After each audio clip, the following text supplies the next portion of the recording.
Cuba Información. No me digan más mentiroso, no me digan más, no me digan más. El pasado 19 de marzo, en una entrevista en Televisión Española, el presidente ecuatoriano Rafael Correa consiguió abordar uno de los temas blindados por la censura mediática, el de la naturaleza antidemocrática de los grandes medios de comunicación privados. Ya váyanse, derrumben esos mitos, esos estereotipos de los políticos malvados persiguiendo a pobres periodistas y pobres medios de comunicación. Es al revés. Esa es la gente, esos medios de comunicación son los que han respaldado la dictadura, los que han callado con las represiones, con los atracos bancarios, etcétera, y son los que persiguen a los gobiernos que realmente queremos cambiar las cosas. Desmitifiquen eso, por favor. Por favor, no nos engañemos, entendamos lo que vive América Latina. De los 7 canales nacionales de televisión, 5 pertenecían a la banca. ¿Usted se imagina si queríamos regular a la banca para que no ocurran los excesos que ocurrieron aquí en España y que nos ha llevado a esta crisis? Teníamos a todos los canales de televisión en contra. Hay conflictos de intereses. Ustedes se creen propietarios de la opinión pública. No, ustedes son propietarios de opinión publicada. La opinión pública es la de nuestros pueblos y a ellos hay que contestarle.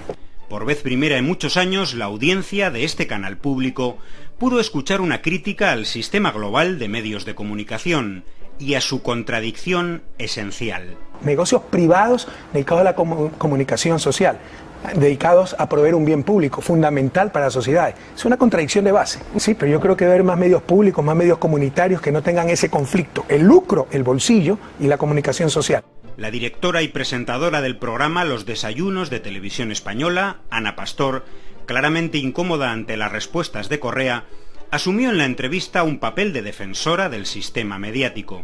Entrando varias veces en discusión con el entrevistado, la periodista le respondió que en los medios prima la profesionalidad por encima de los intereses económicos y políticos.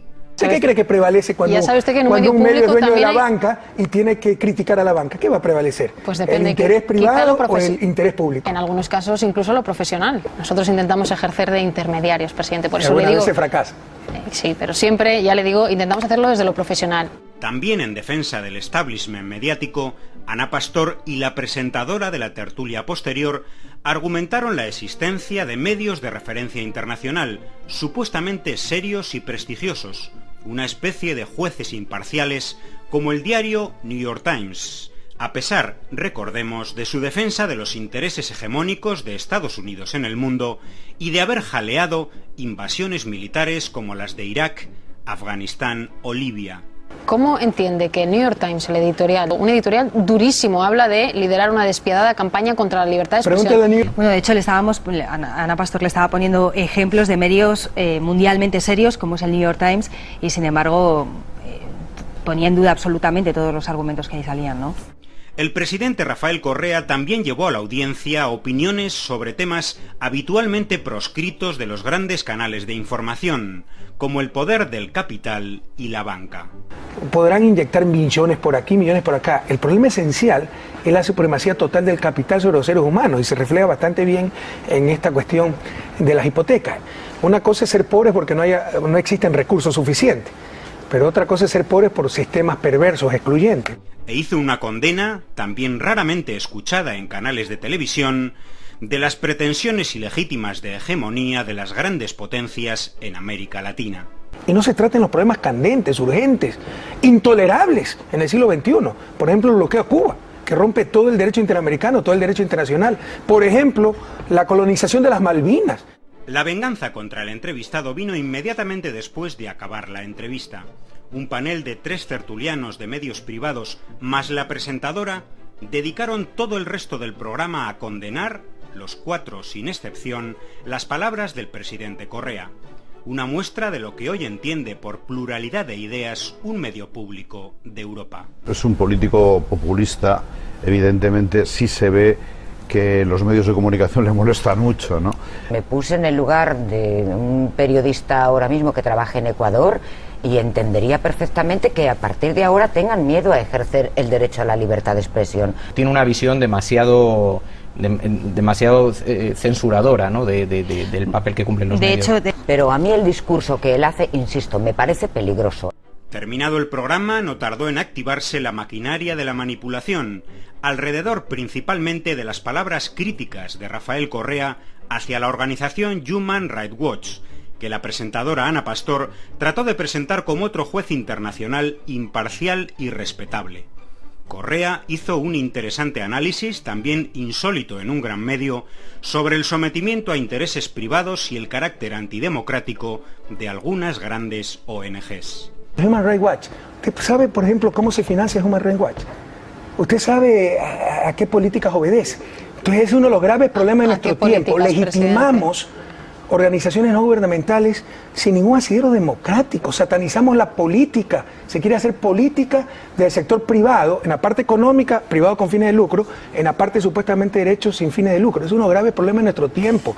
Rescatemos la política. El presidente ecuatoriano habló entonces con ironía sobre la financiación de la ONG Human Rights Watch. ¿Usted sabe cómo se financia el Human Rights Watch? Lo financia la Hermanita de Caridad, el cartel de Sinaloa. ¿Qué interés? Pero este tono irónico de su respuesta, al parecer, no fue entendido por Ana Pastor, quien posteriormente en su cuenta de Twitter publicaba que Correa había afirmado que a Human Rights Watch lo financia el cártel de Sinaloa. Recordemos, un grupo mexicano vinculado al tráfico de droga. Durante la propia emisión de la entrevista, que era grabada, el programa colocó incluso un título en pantalla con esa misma frase entrecomillada. Días después, el canal público latinoamericano Telesur explicaba perfectamente lo ocurrido. La periodista que escribió, Ana Pastor, en su cuenta en Twitter, que el jefe de Estado dijo a Human Rights Watch lo financiaba el cártel de Sinaloa. Pero lo que realmente hizo el presidente de Ecuador fue preguntarse. Le dijo, ¿usted sabe cómo se financia Human Rights Watch? Lo financian las Hermanitas de la Caridad, el cartel de Sinaloa. ¿Quién? Pero la propia organización aludida, Human Rights Watch, engordó la bola de la manipulación. Su director para las Américas, José Miguel Vivanco, declaraba a los medios que las palabras de Correa eran un disparate irracional y una muestra de su intolerancia a la crítica. Otro elemento de ataque a Correa en los días posteriores a la entrevista fue un supuesto desprecio sexista del presidente ecuatoriano hacia la presentadora por el empleo del diminutivo de su nombre, tratamiento cariñoso y de cercanía muy empleado en Latinoamérica con nombres tanto masculinos como femeninos. Pero lo que quieren decir los grandes electores, Anita, no se equivoque, y eso es lo antidemocrático. No estoy acostumbrada ni a responder preguntas en las entrevistas ni a que me llamen Anita, ya se lo digo. Tiene ¿Cómo otra se llama? polémica. ¿Cómo le dice? Ana, ok, con todo. Recordemos que la periodista Ana Pastor alcanzó una notable notoriedad tras su entrevista en marzo de 2011 al presidente de Irán, Mahmoud Ahmadinejad. La caída del pañuelo que cubría su cabeza en plena entrevista fue narrada en los medios como un singular acto de heroísmo.